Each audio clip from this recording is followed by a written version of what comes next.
It might come as a surprise to hear from a personal trainer that I'm actually generally in favour of weight loss drugs, and I want you to hear me out on this one. Now, I have coached many severely overweight and obese people in my coaching career, and I find that we typically run into a couple of problems straight away with the training routine. The first of which is that as personal trainers, we need to recognise that most obese or severely overweight individuals are struggling with some form of psychological issue or a food addiction, none of which the majority of personal trainers are actually qualified to deal with. Simply telling people to eat less and move more really doesn't cut it, because most of them have tried that already and continue to fail. Now, when you are training a client who is struggling with a food addiction, they might progress in the gym, but their lack of weight loss means that they never really build any real momentum and they eventually end up quitting a little bit too early. Now, I recognise my own strengths and weaknesses as a coach, and there's absolutely nothing I can do to assist someone in their disordered eating, as I'm not there with them when they do eat.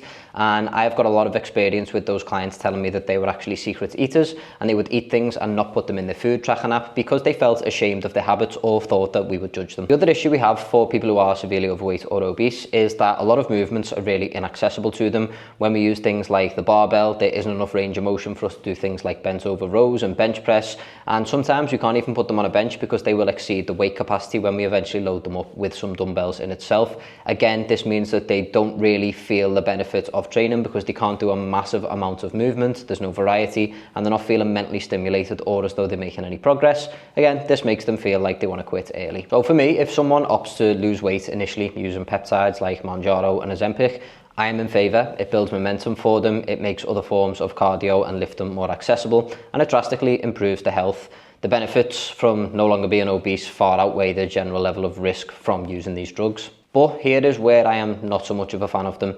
The people who are slightly overweight, I'm talking with maybe 10 to 20 pounds to lose, are turning to these weight loss drugs when in reality they would only have to put in a moderate level of effort and consideration to their diet and training to achieve the exact same result. What's more, in my experience in training clients who have used these weight loss drugs, we are seeing their appetite suppressed to the point of malnutrition, where they're only really eating once a day, a 1,000 calorie meal, and that means that the user is hitting a host of nutritional blind spots. They're getting inadequate protein, fat and carb intake, they're not supporting their hormonal health, their energy, their muscle repair, and they're dealing with things like hair loss and the other symptoms of malnutrition as well. The other huge negative for me is that these drugs are only useful for the duration that you are on them. If you take them without instilling those good habits and having a solid understanding of nutrition and training for health, you'll inevitably revert straight back to the same disordered eating that you were displaying before you started, and you will gain all of that weight back. For me, it's similar to taking gear. Once you start, you can't stop, or you'll forever look worse than you did on your cycle. And we don't really know enough about the long-term implications of consistent consumption of these weight loss drugs